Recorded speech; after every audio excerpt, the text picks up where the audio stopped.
संपूर्ण विश्व में केवल भारत ही ऐसा देश है जहां वेद और उपनिषदों का चिंतन एवं ज्ञान, रामायण एवं महाभारत की कथा, श्रीमद् भगवत गीता का उपदेश तथा महापुरुषों की जीवन गाथाएं आदिकाल से मानवता को जीवन मूल्यों एवं सांसारिक ज्ञान के अमूल्य पाठ से प्रेरणा प्रदान कर रहे हैं।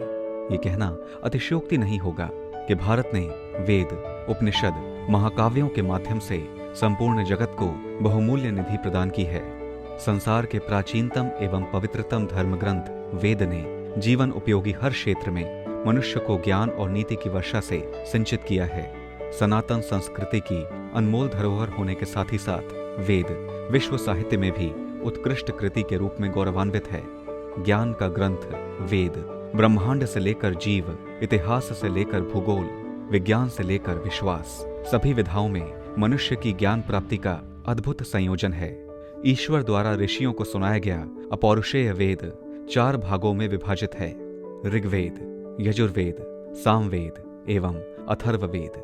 वेद ज्ञान की श्रृंखला में ऋग्वेद एवं यजुर्वेद के पश्चात तीसरा वेद है सामवेद। गीत संगीत की प्रधानता से युक्त सामवेद हिंदू धर्म के पवित्र ग्रंथ वेद का तृतीय भाग है। साम का शाब्दिक अर्थ है गान। इस वेद में संकलित मंत्रों को देवताओं की स्तुति के समय गीत के रूप में प्रयोग किया जाता था।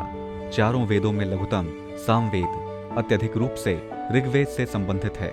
उपासना के प्रवर्तक के रूप में प्रसिद्ध सामवेद 1875 ऋचाओं का संकलन है, जिसमें 99 मूल, अधिकतर ऋग्वेद और शेष यजुर्वेद एवं अथर्ववेद से समाहित हैं। इन ऋचाओं का गान सोम यज्ञ के समय उद्गाता करते थे।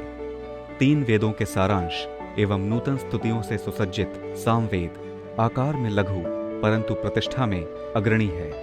वेदों में सामवेद का महत्व इस तथ्य से ही ज्ञात हो जाता है कि स्वयं प्रभु श्री कृष्ण ने गीता में वेदानाम साम वेदोस्मि कहा है। महाभारत में गीता के अतिरिक्त अनुशासन पर्व में भी सामवेद की महत्ता को दर्शाया गया है। सामवेदश्च वेदानाम यजुषाम शतरुद्रियम। जिस प्रकार ऋग्वेद के मंत्रों को ऋचा एवं यजुर्वेद के मंत्रों को यंजुषी की संज्ञा प्राप्त है, उसी प्रकार सामवेद के मंत्रों को सामानी कहा जाता है।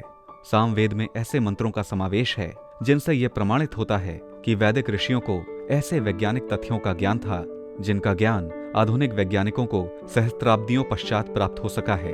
अग्नि पुराण के अनुसार सामवेद के विभिन्न मंत्रों के विधिवत जप आदि से रोग व्याधियों से मुक्त हुआ जा सकता है तथा कामनाओं की सिद्धि हो सकती है। ज्ञान योग, कर्म योग एवं भक्ति योग की त्रिवेणी सामवेद भारतीय संगीत के मूल के रूप में प्रतिष्ठापित है। सनातन संस्कृति के भारतीय संगीत इतिहास में सामवेद का अत्यंत महत्वपूर्ण योगदान है। ऋषियों ने विशिष्ट मंत्रों का संकलन करके गायन की पद्धति विकसित की, जो सामवेद की संगीतात्मकता का आधार बनी। आधुनिक काल के विद्वानों ने भी इस तथ्य को स्वीकार किया है कि समस्त स्वर, ताल, छंद, लय, गति, मंत्र, स्वर चिकित्सा, राग, नृत्य, मुद्रा, भाव आदि का उद्भव सामवेद से ही हुआ है।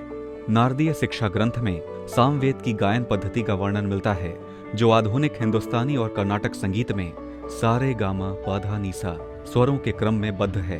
पुराणों के अनुसार सामवेद एक सहस्त्र शाखाओं से समाहित है, जिनमें वर्तमान में प्रपंच हृदय, दिव्यावदान, चरण व्यूह तथा जैमिनी गृहसूत्र के अनुसार 13 शाखाओं की पुष्टि होती है। सामवेद संहिता 2 भागों में विभाजित है: आर्चिक और गान, जिनमें 13 शाखाओं में से 3 आचार्यों की शाखाएं विदित हैं: कौमुदी रई, राणायनीय और जैमिनीय। इन शाखाओं का अध्ययन करने वाले पंडितों एवं विद्वानों को पंचविश या उद्गाता कहा जाता है। सामदेव प्रमुख रूप से सूर्य स्तुति के मंत्रों से युक्त है, परंतु सोम का भी इसमें पर्याप्त वर्णन है। सामवेद में सोम रस को बुद्धि में वृद्धि करने वाले तथा बल एवं कामना की पूर्ति करने वाले ऊर्जावान पेय के रूप में परिभाषित किया गया है, जिसे इंद्र देवता ग्रहण कर अपनी शक्ति की सभी दिशाओं में वृद्धि करते हैं। प्राचीनतम 10 उपनिषदों में सर्वाधिक वृहद उपनिषद छांदोग्य एवं केन उपनिषद सामवेदीय शाखा से संबंधित उपनिषद है।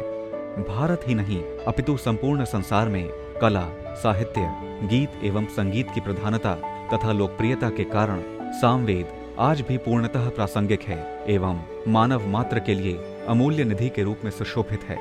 सकल विश्व और मानव कल्याण को समर्पित वेद ज्ञान को भारत समन्वय परिवार की ओर से शत शत नमन।